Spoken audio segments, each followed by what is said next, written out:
Hello friends, welcome to AKK entertainments. आज मैं वर्ष 2005 में रिलीज हुई लाइव विद मी नामक एक फिल्म की व्याख्या करने जा रहा हूँ।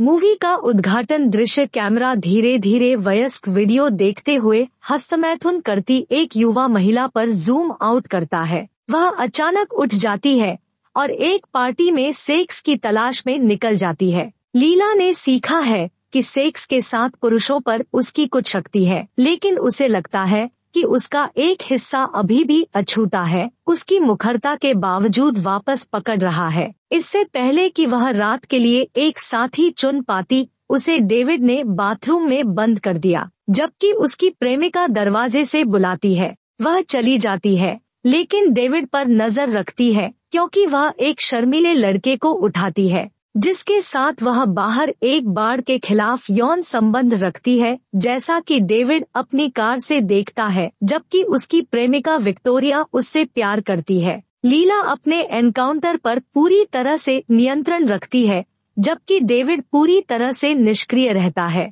वह अगली बार उसे सड़क पर चलते हुए देखता है और उसका पीछा करता है। वह मुस्कुराती है, लेकिन उससे बात नहीं करती है और एक रन में टूट जाती है, जिससे वह खेल के मैदान में पहुंच जाता है। वे एक छोटी सुरंग के अंदर झुकते हैं और एक दूसरे को देखते हैं, जैसे वह खुद को छूना शुरू करती है। लेकिन इस बार डेविड चला गया। जब लीला दाऊद को फिर देखती है तो वे अंत में एक दूसरे से बातें करते हैं और वह उसे अपने घर ले जाता है, जहां वे प्यार करते हैं। डेविड लीला से पूछता है कि क्या वह उसके साथ वास्तविक तारीख पर बाहर जाएगी। जब वह चली जाएगी तो उसे अपना नंबर देगी। वे अंत में बाहर जाते हैं और एक वास्तविक रोमांस शुरू करते हैं। फिर लीला डेविड पिता से मिलती है, जो शारीरिक रूप से नाजुक लेकिन बहुत मजाकिया है।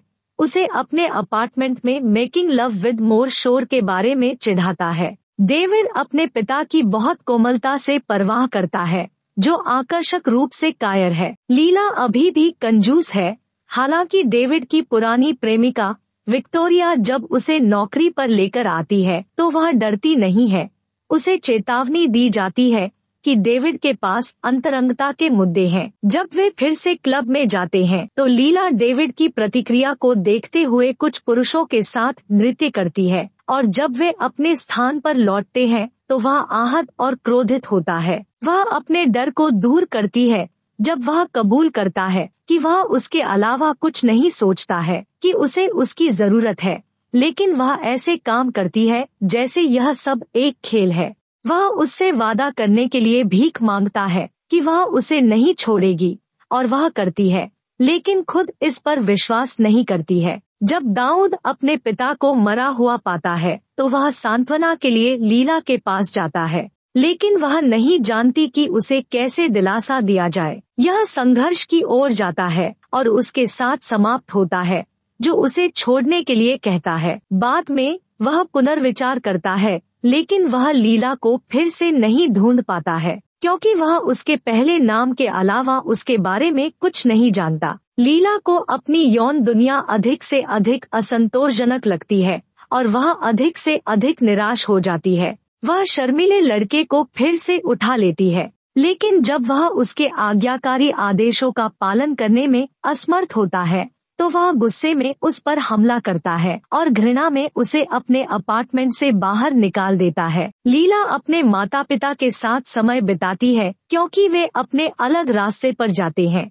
और शादी के लिए तैयार हो जाता है जबकि गर्मी खत्म हो रही है। जैसे ही वह समारोह में अपनी साइकिल चलाती है, डेविड उसे देखता है और अपने ट्रक में उसका पीछा करता है। वह आराधनालय के बाहर प्रतीक्षा करता है और उसके पास जाता है, क्योंकि शादी के बाद हर कोई फुटपाथ पर बह जाता है। तब राहेल ने लैला का हाथ पकड़ लिया और वह दाऊद को पुकार कर पूछती है कि क्या वह आ रहा है। स्वागत समारोह में डेविड लीला को एक बूढ़े व्यक्ति के साथ नृत्य करते देखता है, लेकिन जब वह उसके पास आता है तो वह फिर भाग जाती है। इस बार वह पूरे घर में उसका पीछा करता है और पूरे रास्ते अंदर उससे कहता है कि वह उसे फिर से नहीं छोड़ेगा। वे फिर से एक हो जाते हैं और फिल्म दोनों के एक भावुक चुंबन के साथ समाप्त होती है। अंत में लीला को डेविड रोमांस में सच्चा प्यार मिला और डेविड को लीला में सच्चा प्यार मिला, जो शांतिपूर्ण प्रेम और रोमांस के लिए संपूर्ण जीवन की ओर ले जाता है।